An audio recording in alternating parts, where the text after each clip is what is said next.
Pakistan has entered a period of political uncertainty, with the Pakistan Prime Minister Imran Khan dissolving the National Assembly and the Deputy Speaker dismissing the no confidence motion that was brought against Prime Minister Imran Khan by the combined opposition. But how exactly did Pakistan reach here? How exactly did Imran Khan fell out of favor with the army in Pakistan? In this video, I'll answer these questions, so make sure that you watch the video till the end. In order to answer why Imran Khan fell out of favor with the army and the ISI in Pakistan, we first need to understand how politics works in Pakistan. Because Pakistan, although it's a democracy on paper, but it is actually, in every sense, a sort of quasi-democracy. Because at the end of the day, the real power is not in the hands of the Prime Minister, but is actually in the hands of the army and the ISI. They are the ones who control the civilian leadership from behind the scenes. Therefore, the Prime Minister, in a very broad sense in Pakistan, is actually a puppet who is in the hands of the army chief and the ISI chief. They decide what the policies of the Prime Minister would be, and the Prime Minister is more or less expected to be a rubber stamp, right? So whatever the army decides, the Pakistan Prime Minister has to just approve it and go along with that. Any defiance from the civilian leadership, any question on the legitimacy or supremacy of the army chief does not go down well with the establishment. And we have seen over the years that not a single prime minister in the history of Pakistan since independence has ever completed his full 5-year tenure. So this tells you that as long as you have the blessings of the army in Pakistan, as long as you have the blessings of the deep state in Pakistan, you will be in power. The moment you establish your own, your own independence, the moment you question their legitimacy, their supremacy, you fall out of favor with them, and in some occasions you even end up, getting removed by the army, or at certain instances you also can get assassinated, as was the case with Benazir Bhutto, for instance, in Pakistan. Now, Imran Khan was a favorite of the Pakistan army in the 2018 elections. In fact, the joke in Pakistan is that Imran Khan was actually not elected by the people of Pakistan, he was selected by the army. And there is a lot of truth to that, because the army made sure that all the odds were stacked in his favor. In fact, at the end of the elections, when Imran Khan failed to win a majority, it was the army that got various opposition parties to come together and join the coalition of Imran Khan so that he can come to power. Now, relations with the army have deteriorated over the years, and they are mostly on two major counts. Number one, there seems to be a huge difference as far as the foreign policy of Pakistan is concerned. The army seems to be standing on the one side, and Imran Khan is standing on the completely opposite side. Now, first of all, relations with the United States have deteriorated over the years. If you take Pakistan's history from independence, you will find that the US and Pakistan have had very good relations. In fact, Pakistan is the only country in South Asia that is a major non-NATO ally of the United States. For reference, even India is not a major non-NATO ally. So this tells you how important Pakistan was to the United States in the early years. But in the last 1 or 2 decades, relations between the two have been going downhill. And particularly in the last 2 years, especially after the withdrawal of America from Afghanistan, US interest in Pakistan has declined.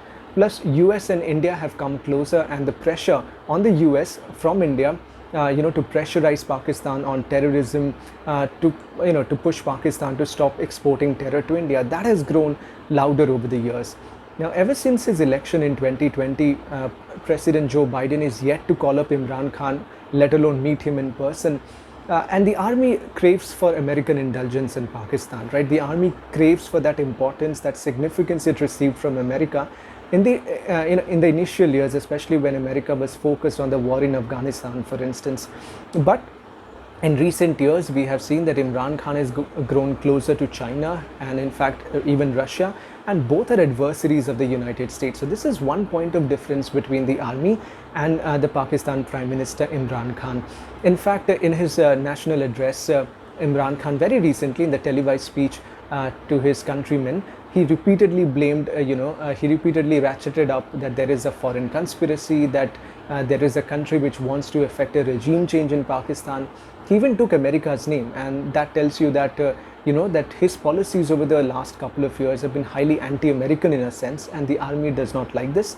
The very next day, the next day after Imran Khan's televised speech to his country, you had the Army Chief General Qamar Javed Bajwa speaking at a conference, and there he, again repeated what the army, what the army stand on this issue is, that it wants the support of the United States, and therefore there is this key difference on foreign policy between the two.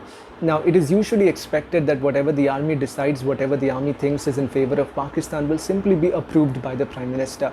But in this case, Imran Khan has not only acted against the wishes of the army, but also seems to be pressing his case, very solidly against America. In fact, Imran Khan, if you would remember, was the first global leader, to meet Russian President Vladimir Putin on the day he launched the war in Ukraine. So this tells you that, Pakistan is slowly tilting towards China, Russia. Both are adversaries of America, and this is something that the army is not liking currently and wants Imran Khan to course correct, but Imran Khan does not seem to be interested in doing so. The second major point of difference is over relations with India. Now, in the past, we have seen that several civilian leaderships, from Nawaz Sharif to Imran Khan also, they have made overtures to India. They want peace and dialogue with India. But it was usually the army that vetoed these proposals, right? But in the last 2 years, we have seen that it is the army which has actually, gone ahead and expressed to New Delhi that it wants to have peace and dialogue with them. But those proposals have been vetoed by Prime Minister Imran Khan. So they seem to be on complete opposite sides, when it comes to foreign policy, when it comes to dealing with the United States, when it comes to dealing with India. So these are major differerences. Now, another major incident happened last year when the Pakistani Army Chief General Qamar Javed Bajwa, he appointed Lieutenant General Nadeem Anjum as the new ISI chief. And usually the protocol or the unwritten rule in Pakistan is that the Prime Minister simply approves whatever or whoever is the choice of the Pakistan Army Chief. But in this case, Imran Khan sat on that proposal for 3 long weeks and clearly made his defiance to the Army Chief's choice very, very clear. Now, this is something that is very unusual and not seen in Pakistan before, right? Because, as I said, the unwritten rule is that the Prime Minister will simply be a rubber stamp and will approve whatever the army wants. Now, the problem is that Imran Khan wanted to hang on to the current ISI chief, to the then ISI chief, Lieutenant General Faiz Hamid, who he wanted to make, as the future army chief of Pakistan, so that as soon as Bajwa retires, ISI chief Faiz Hamid will take over as the army chief. And then with the support of the army chief and with the support of the ISI, Imran Khan can have another favorable round of elections in 2023. But that plan seems to have gone awry. So now that 3-week long, delay on the part of Imran Khan was seen as an act of defiance by the army, and the army is not used to defiance, right? So again, this is the reason why they have decided that they should now get rid of Imran Khan, because he's not acting as a puppet, he's asserting his own independence, and anyone who asserts his independence in Pakistan does not receive the blessings of the army, and if you do not have the blessings of the army, you cannot continue in power. That is the unwritten rule in Pakistan, and everyone knows that. Plus, Imran Khan, remember when he came to power in 2018, the reason why the army was solidly behind him was because he had promised a lot of change. People were expecting a revolution of sorts, but that revolution hasn't happened. In fact, a series of governance lapses, plus the COVID-19 pandemic, has broken the back of the Pakistani economy.